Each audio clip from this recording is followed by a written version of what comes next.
하나님의 말씀 신명기 17장 14절로 20절까지의 말씀을 보시겠습니다. 내가 내 하나님 여호와께서 내게 주시는 땅에 이르러 그 땅을 차지하고 거주할 때에 만일 우리도 우리 주 위의 모든 민족들 같이 우리 위에 왕을 세워야겠다는 생각이 나거든 반드시 내 하나님 여호와께서 택하신 자를 내 위에 왕으로 세울 것이며 내 위에 왕을 세우려면 내 형제 중에서 한 사람을 할 것이요 내 형제 아닌 타국인을 내 위에 세우지 말 것이며 그는 병마를 많이 두지 말 것이요 병마를 많이 얻으려고 그 백성을 애굽으로 돌아가게 하지 말 것이니 이는 여호와께서 너희에게 이르시기를 너희가 이후에는 그 길로 다시 돌아가지 말 것이라 하셨음이며 그에게 아내를 많이 두어 그의 마음이 미혹되게 하지 말 것이며 자기를 위하여 은금을 많이 쌓지 말 것이니라.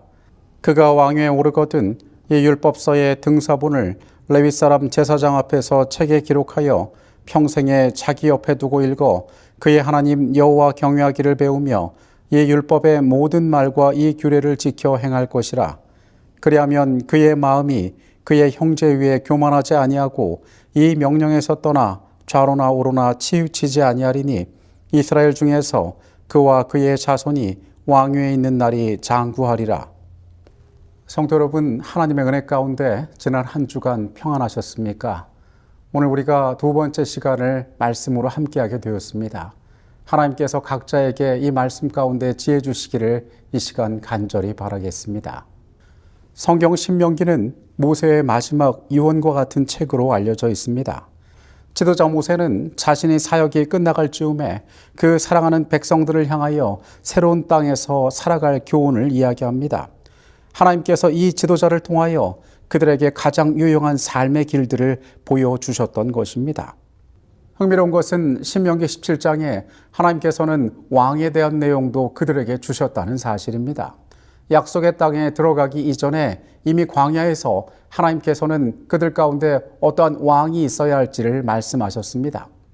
솔로몬이 왕위에 오르기 수백 년 전에 주께서는 이스라엘의 통치자로 선택된 자들을 둘러쌀 위험을 내다보시고 모세에게 그들을 지도할 교훈을 주셨다. 이스라엘의 왕위에 오를 사람에게 레위 사람 제사장 앞에 보관된 여호와의 법도를 복사해 주라는 지시가 있었다.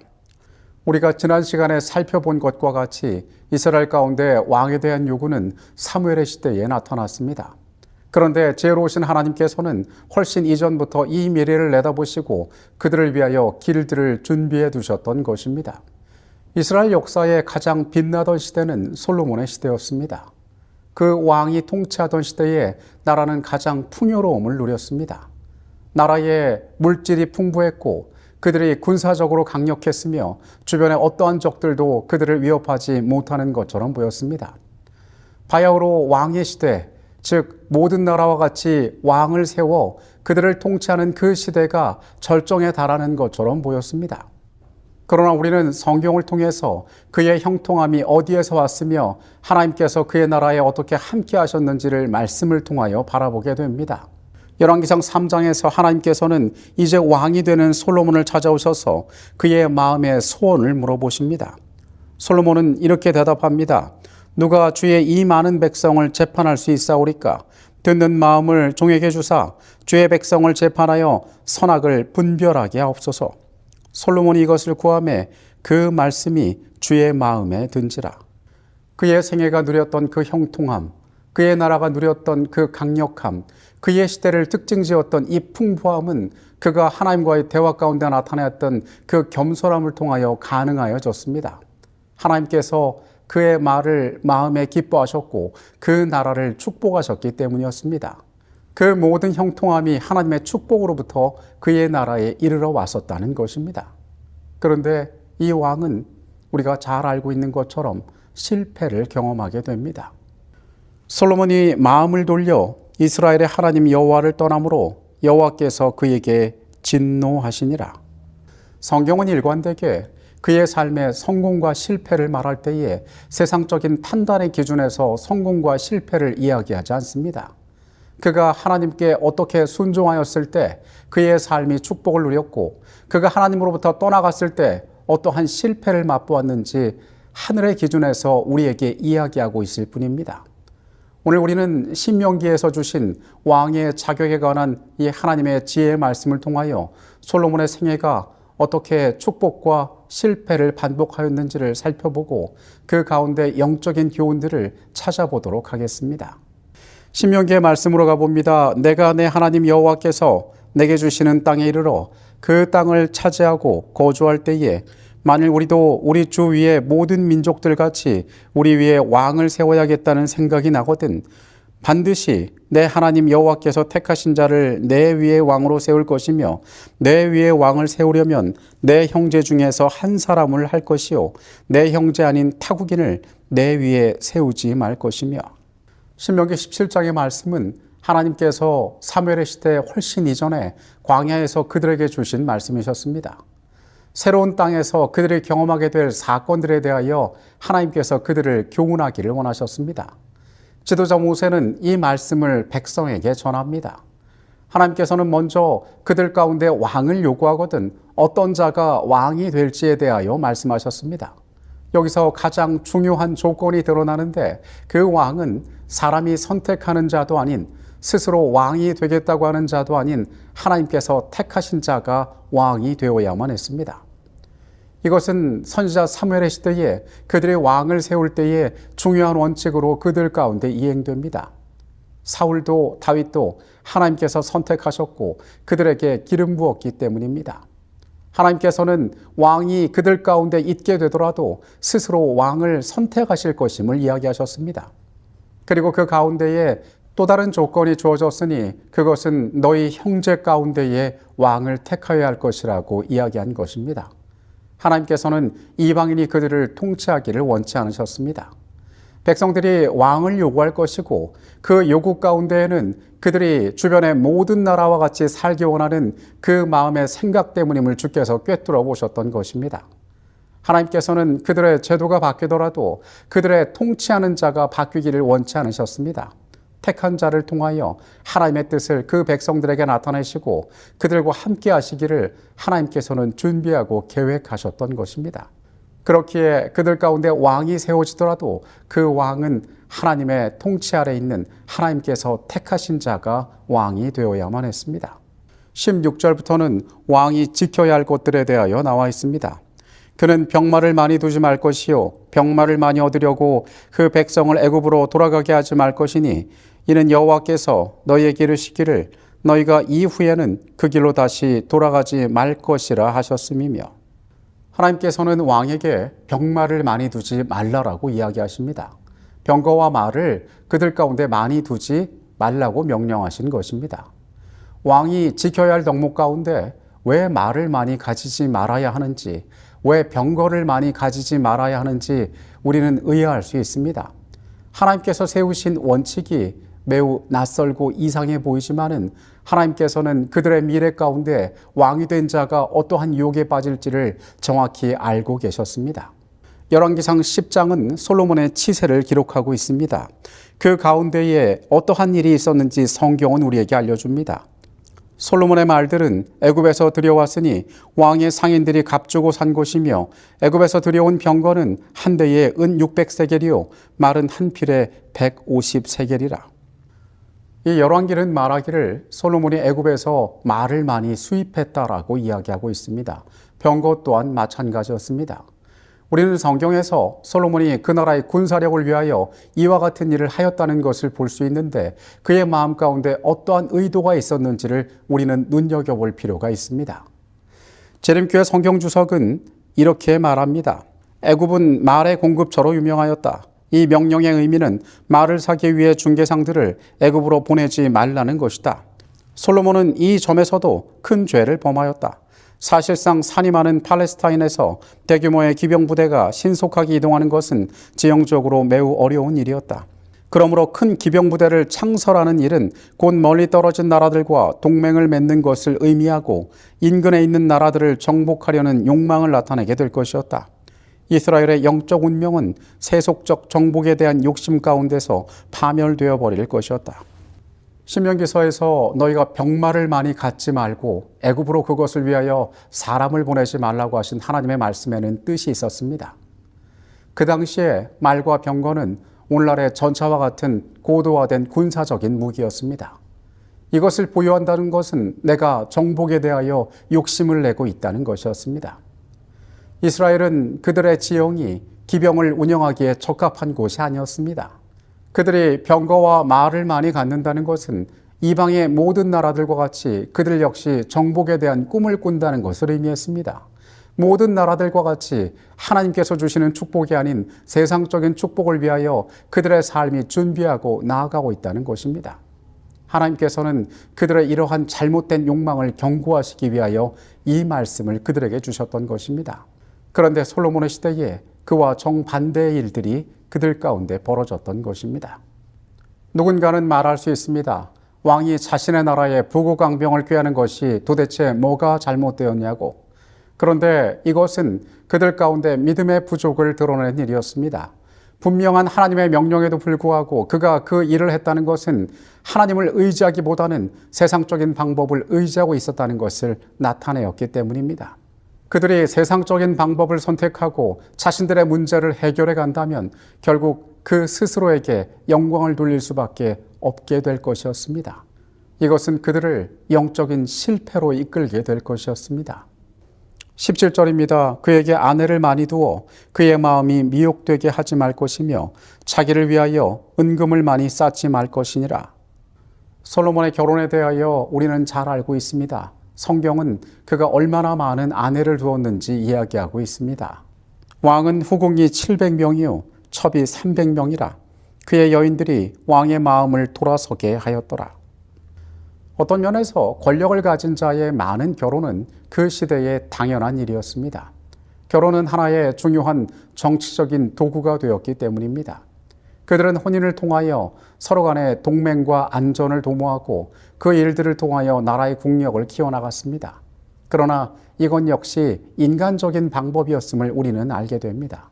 또한 솔로몬은 그와 함께 그의 개인적인 욕망으로 수많은 아름다운 여인들을 그의 곁에 두었다라고 이야기합니다. 그러나 이것의 결과로 말미암아 그는 큰 실패를 경험하게 됩니다.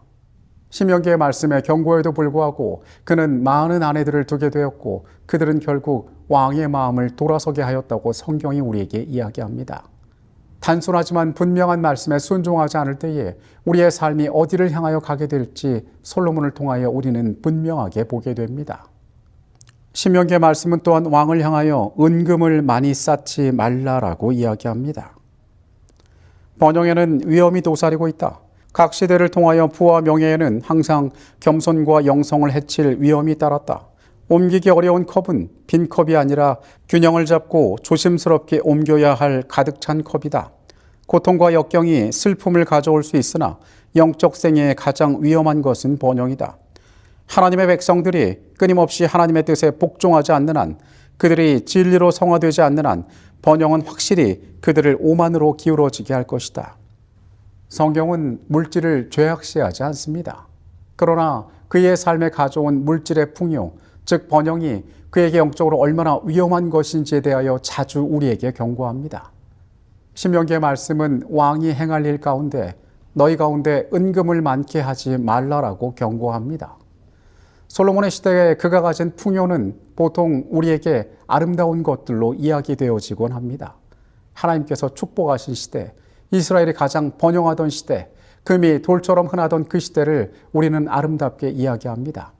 그러나 그 시대가 가지고 있던 위험성에 대해서 우리는 자주 이야기하지 않습니다. 솔로몬은 하나님께서 말씀하신 이 길에서 멀리 떠나가고 있었습니다. 하나님께서 그에게 주셨던 번영이 그에게 올무가 되었던 것입니다. 결국 이것은 그를 영적으로 타락하게 만들고 말았습니다. 18절의 말씀입니다.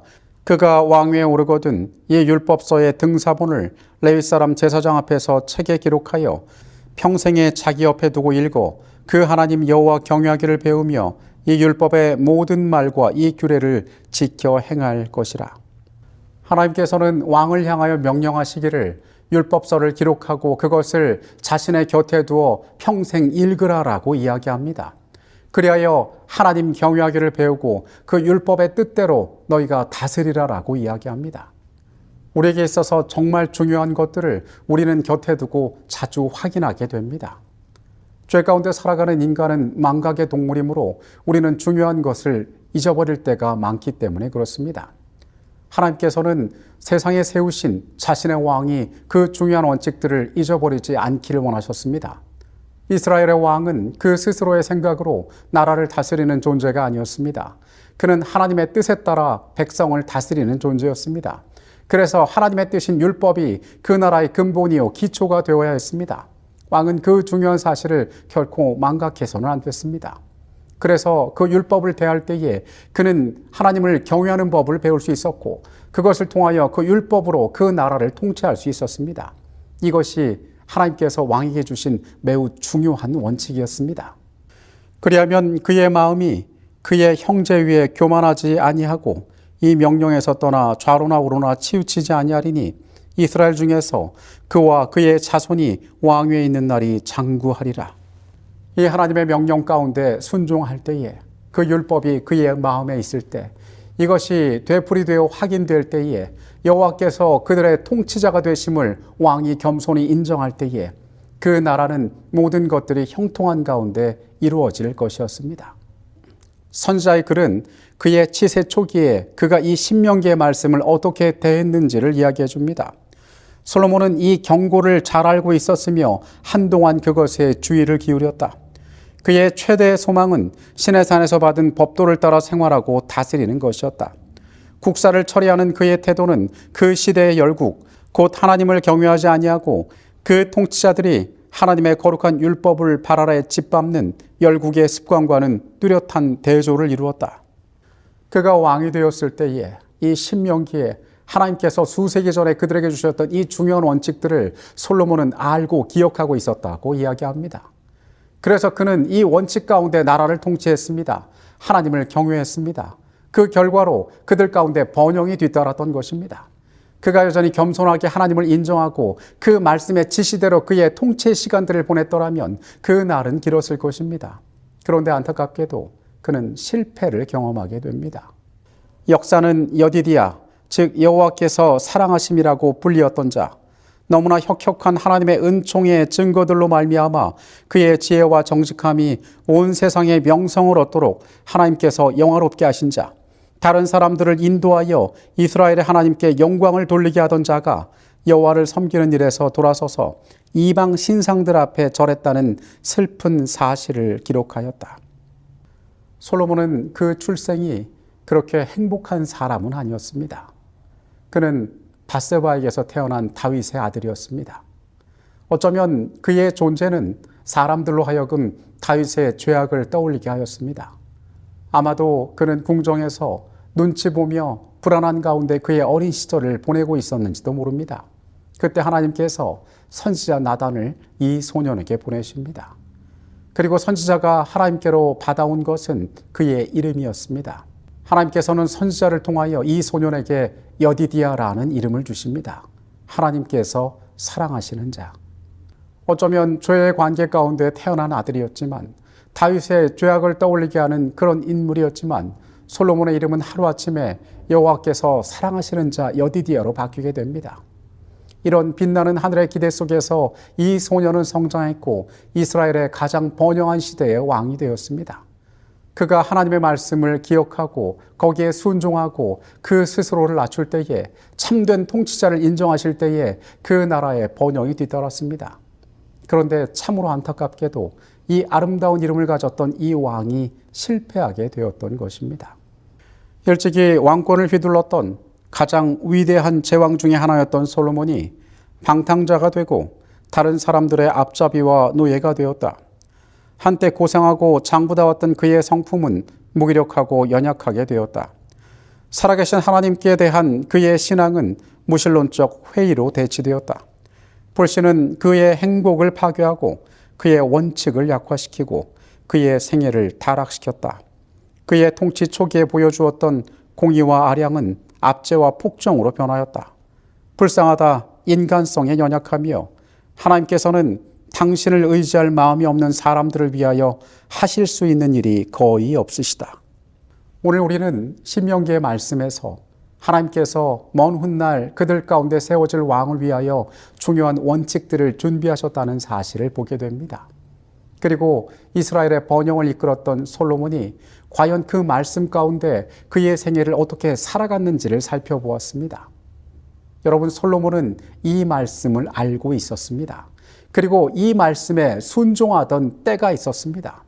그가 순종했을 때에 그의 나라에 이르렀던 번영에 대하여 우리는 성경에서 확인할 수 있습니다. 그러나 그와 동시에 그가 여기에서 떠났을 때 그가 어떤 시험 가운데 빠지게 되었고 어떤 실패를 경험하게 되었는지도 우리가 알게 됩니다. 선지자의 글의 말씀처럼 우리가 하나님의 뜻을 따르려고 노력하지 않을 때에 하나님께서 우리를 위해 하실 수 있는 일은 거의 없습니다. 중요한 것은 그 하나님께서 우리를 위하여 분명한 원칙과 축복을 약속하고 계신다는 사실입니다. 이스라엘 왕은 그 스스로가 빛날 수 없는 존재였습니다. 어떠한 제도가 바뀌더라도 그들 가운데 가장 중요한 것은 여호와 하나님께서 그들의 통치자가 되어야 한다는 중요한 사실이었습니다. 이 원칙을 기억하고 그 자신이 교만하지 않고 하나님 앞에 겸손히 나가고 말씀을 그의 곁에 두어 읽으며 여호와를 경외하고 율법에 따라 나라를 통치할 때에 그들의 모든 것은 형통할 것이었습니다. 그런데 이 단순한 진리에서 떠날 때에 그들은 실패하였습니다. 여러분, 오늘 우리의 삶은 어떠합니까? 하나님께서 우리의 삶을 향하여 그분의 특별한 계획 가운데 중요한 원칙들을 허락하시지 않았습니까? 그러나 우리가 진리라 부르는 그것들을 우리가 알고 있음에도 불구하고 삶에 있어서 다른 선택들을 하고 있지는 않습니까? 내 스스로의 계획과 생각으로 세상을 살아가려고 노력하지 않습니까? 하나님의 분명한 뜻이 있음에도 그곳에서 벗어나서 나의 다른 욕망을 실현시키고자 노력하고 있지 않습니까? 그들이 왕을 구했던 그 악했던 마음, 우리가 열방과 같이 되겠다고 하는 그 마음을 하나님께서는 바라보고 계십니다. 그리고 그 가운데에서 중요한 원칙들을 우리 가운데 지키라고 말씀하십니다. 솔로몬의 번영과 실패 가운데에 중요한 영적인 교훈들을 얻게 되시기 바랍니다. 이 시간 말씀을 마치겠습니다.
우리를 사랑하시는 아버지 하나님, 주께서 왕의 시대를 바라보고 주신 말씀들을 기억합니다.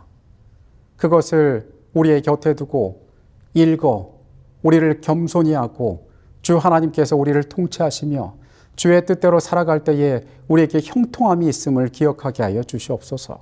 주의 그늘 아래 살아가는 기쁨을 우리로 깨닫게 하여 주시옵소서. 솔로몬에게 아름다운 이름을 주셨던 그 하나님께서 우리의 생애를 향하여 축복하기 위하여 기다리고 계심을 우리가 깨닫게 하여 주시옵소서. 주의 선하심 가운데 우리가 순종함으로 그 아름다운 축복을 누리게 하여 주시옵소서. 이 시간 가운데 함께 계셨음에 감사드립니다. 예수 그리스도 이름으로 기도합니다. 아멘.